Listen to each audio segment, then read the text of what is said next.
இன்றைய நாளொரு சிந்தனை நிகழ்ச்சிக்கு உங்களை வரவேற்கின்றேன்.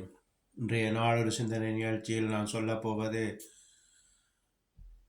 இந்த வீடியோவை பார்க்குற யாராக இருந்தாலும் சரி, சிறியோரோ நடுத்தர வயதோ வயசு சென்றவர்களோ வியாதியாக இருப்பவர்களோ யாராக இருந்தாலும்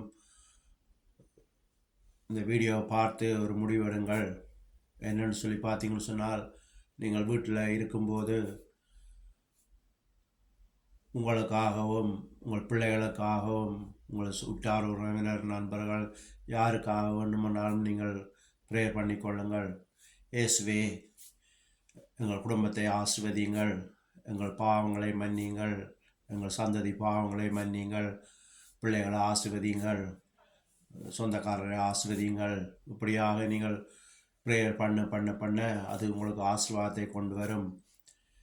இந்த காலம் பொல்லாத காலமாக இருக்கிறபடியால் யாருக்கு என்ன நடக்கும்னு தெரியும். 5 வயது பிள்ளைக்கும் சரி, 30 வயசு வாலிபருக்கும் சரி, வயது சென்றவருக்கும் சரி, யாருக்கு என்ன நடக்கும்னு தெரியாது.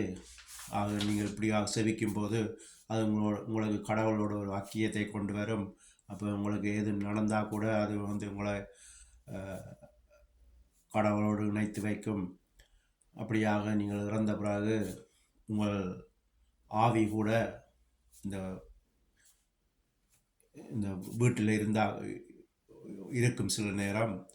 அது உங்களுக்கு அது சும்மா இருக்காது. நீங்கள் ப்ரேயர் பண்ணின மாதிரியே அதுவும் உங்களுக்காக பரிந்து பேசிக்கொண்டிருக்கும் கடவுளோடு.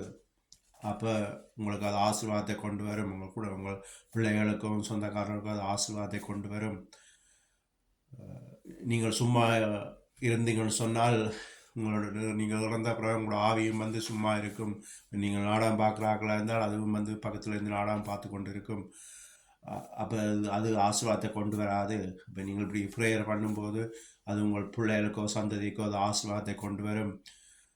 அந்த குடும்பம் நல்ல செழித்து நல்ல பரிசுத்தமான குடும்பமாக வாழும். எனவே தான் சொல்லுகிறேன்.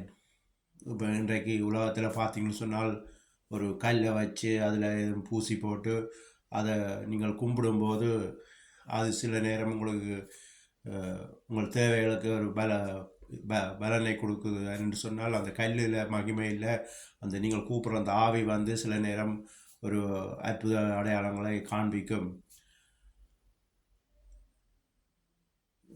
ஆதியாகமம் 2 வாசித்து பார்த்தீங்கன்னு சொன்னால், ஆவியானவர் ஜலத்து மேல் அசைவாடி கொண்டிருக்கான் இருக்கும். அப்போ தேவன் ஆவியாக இருக்கிறார். அப்போ நாங்களும் ஆவியாக இருக்கின்றோம். இறந்த பிறகு அந்த ஆவி சில நேரம் கிரிகை செய்யக்கூடும். நல்ல ஆவியும் இருக்குது, கெட்ட ஆவியும் இருக்குது. அப்போ நீங்கள் ப்ரேயர் பண்ணி கொண்டு இருக்கும்போது அது உங்களுக்கு நல்ல ஆவியாக இருக்கும், கடவுளோட ஐக்கியமுள்ள ஆவியாக இருக்கும். அதுதான் உங்கள் குடும்பத்துக்கு ஆசீர்வாதத்தை கொண்டு வரும். உங்களோட சந்ததி ஆசீர்வதிக்கப்படும். நோய் நொடி இல்லாத சந்ததியாக வளரும். உங்கள் பரம்பரை அப்படியே விடுதலை உள்ள சந்ததியாக மாறும். எனவே தான் சொல்லுகிறேன், நீங்கள் இப்படியாக சும்மா இருக்கும்போது ப்ரேயர் பண்ணி, சிறியவராக இருந்தாலும் சரி, பெரியவராக இருந்தாலும் சரி, யாராவது நோய் உள்ளவராக இருந்தாலும் சரி, நீங்கள் இப்படி ப்ரேயர் பண்ணி கொண்டு இருக்கும்போது உங்களுக்கு அது விடுதலையை கொண்டு வரும், நல்ல ஆசீர்வாதத்தை தரும், நல்ல வருமானத்தை தரும். எனவே தான் சொல்லுகிறேன், இந்த வீடியோவை பார்த்து விட்டு ஒரு முடிவெடுங்கள்.